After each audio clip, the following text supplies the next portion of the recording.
मंगलम भगवान विष्णु, मंगलम गरुड़ध्वजम, मंगलम पुंडरीकाक्षम, मंगलाय तनोहरि।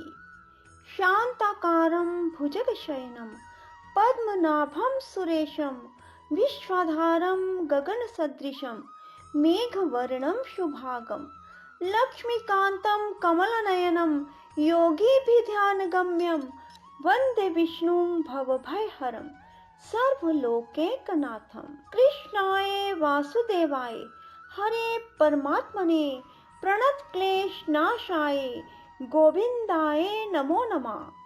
राधे राधे मेरे प्यारे भाइयों बहनों माताओं व बंधुओं, संस्कार की बातें चैनल में आपका स्वागत है। बंधुओं, आज कार्तिक मास के 7वें दिन मैं आपको सुना रही हूँ कार्तिक मास महात्म की कथा का 7वां अध्याय। बंधुओं, कार्तिक मास एक बहुत ही पावन महीना है। कार्तिक मास में स्नान, दीपदान, कथा श्रवण, नाम जाप का बहुत अधिक महत्व है।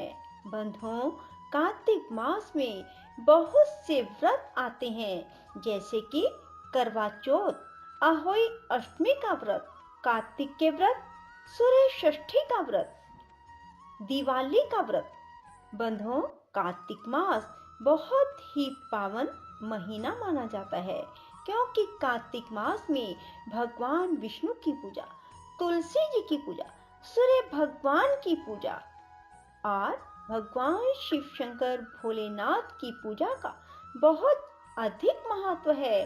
कार्तिक में पीपल की पूजा, आंवले की पूजा का भी बहुत अधिक महत्व है। जो मनुष्य भी कार्तिक मास में इन नियमों का पालन करते हैं, उनके घर में लक्ष्मी जी का स्थायी वास रहता है।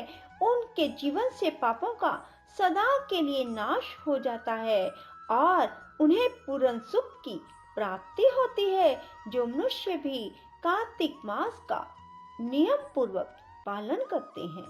बंधुओं, अब मैं आपको कार्तिक मास महात्म की कथा का 7वां अध्याय श्रवण करवाने जा रही हूँ।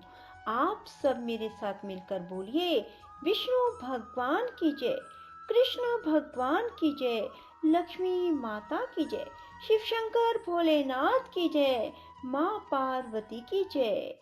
हरे राम राम राम हरे हरे, हरे कृष्ण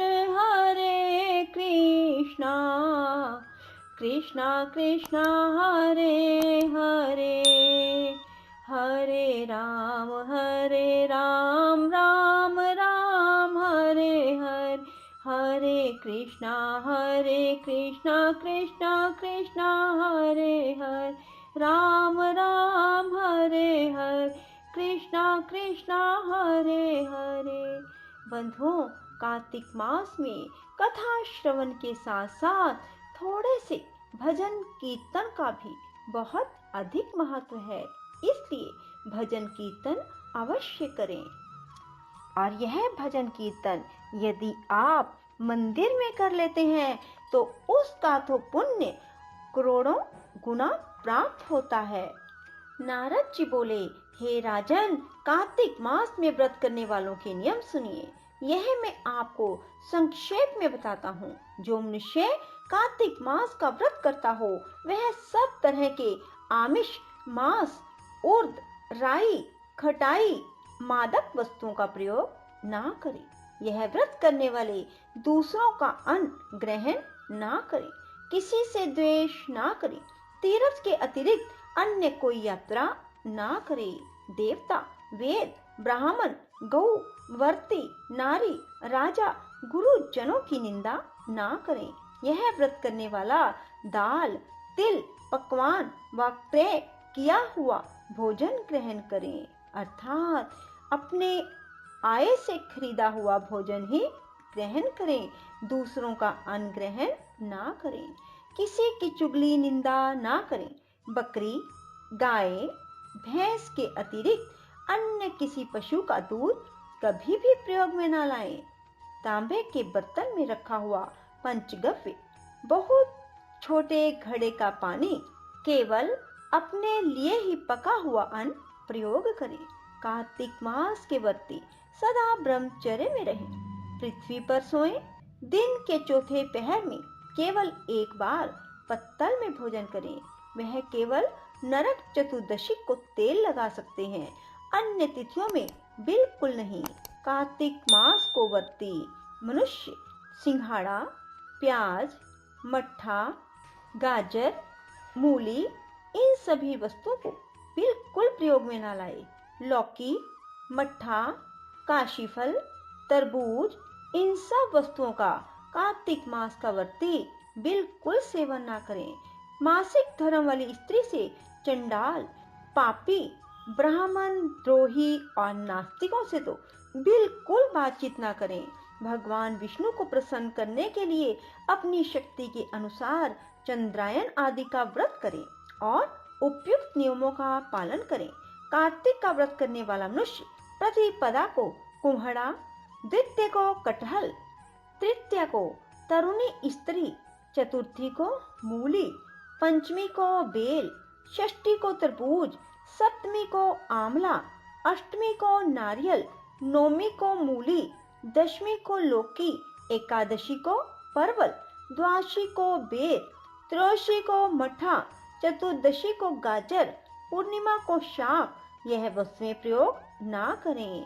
आंवले का प्रयोग रविवार को ना करें।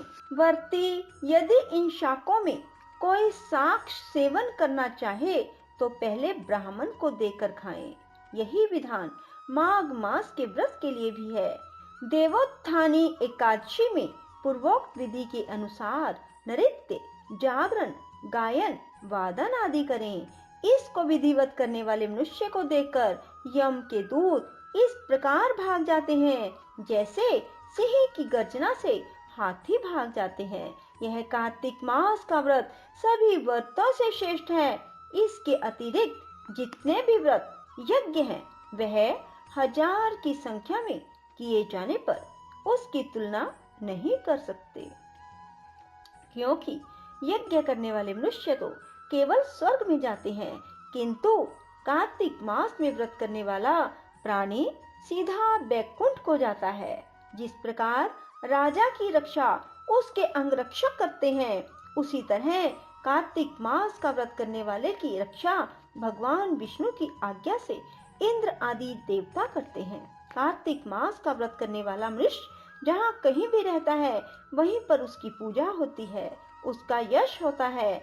उस स्थान पर जहाँ की वह रहता है भूत पिशाच आदि कोई नहीं रहने पाते।